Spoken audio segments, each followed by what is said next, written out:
सौरी में ना जा बड़ी समय कि वही न होई। हमरा के 8 साल पहले 10 साल पहले बड़ा आशीर्वाद प्यार देने रहा भैया ये लोग।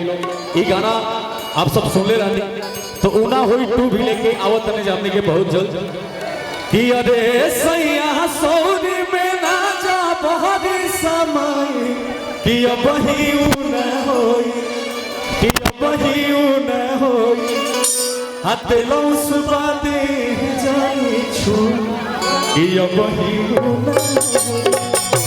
ढेर सारा प्यार मोहब्बत आप सब कि अपने दोनों भाई आजीवन कर्जदार रह जा जोना तरीका से प्यार आशीर्वाद दिले वाले हमने के जीवन में आप सब बरसैले वाले कि हमके फसाली बंगलिनिया हो कि जाइब ना पुरुबुरिया।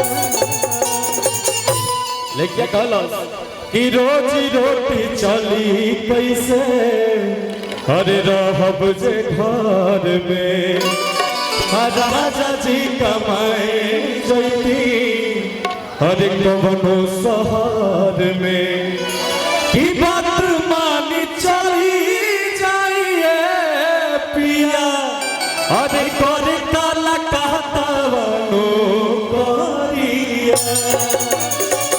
इतना बात सुन के लइकवा कहलो कि ए जान देखा हम हर जगह चल जाए लेकिन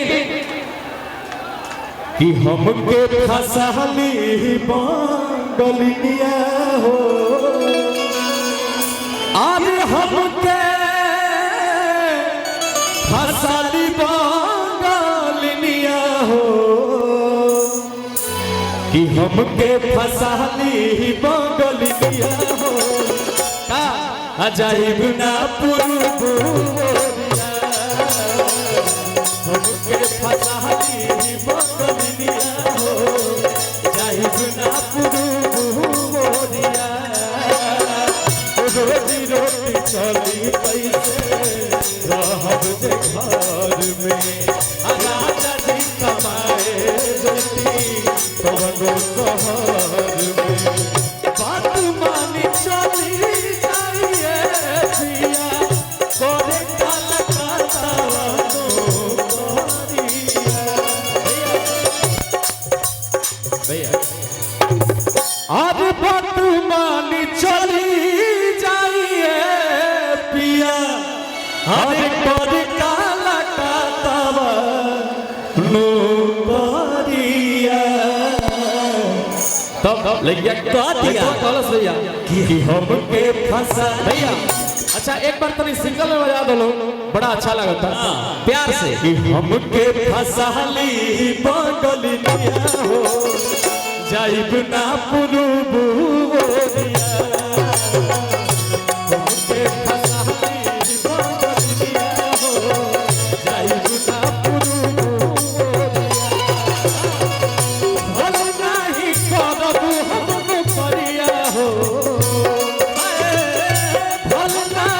बंगलिनिया हो जाइब ना पुरुबुरिया। हमके फसाली बंगलिनिया हो जाइब ना पुरुबुरिया। हमके फसाली बंगलिनिया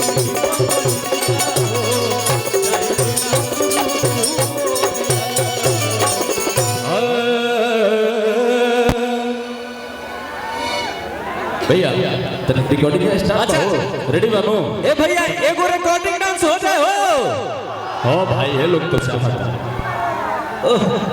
दिल से चाहता लगा दो भाई कमरिया के पात्र लगाओ ना भाई लगाओ हाँ और लड़का के जीजा जी मुन्ना ओझा जी की तरफ से बहुत सारा पुरस्कार लगाओ भाई जल्दी और तब तक को गीत सुनाओ तने हम और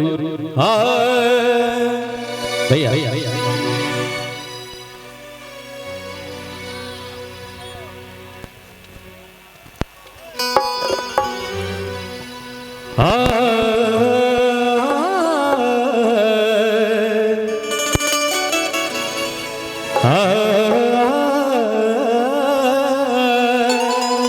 और हमने के बीच में बड़ा ही सुंदर गायिका नेहा राज जी भी उपस्थित बानी।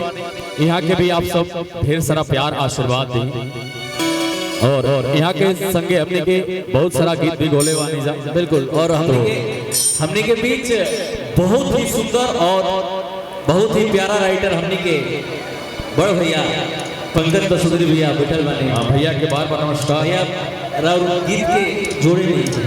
हाँ, हमने के जीवन में बड़ा योगदान बा भैया के, तो सबके आप सब आशीर्वाद दिले। भाई गाना रेडी हो गेलो। एगो भैया के गाना एगो भैया के गाना बहुत ही हमरा दिल के फेवरेट रहा, बहुत ही दिल के करीब रहा। हाँ, कि निहुरी निहुरी हम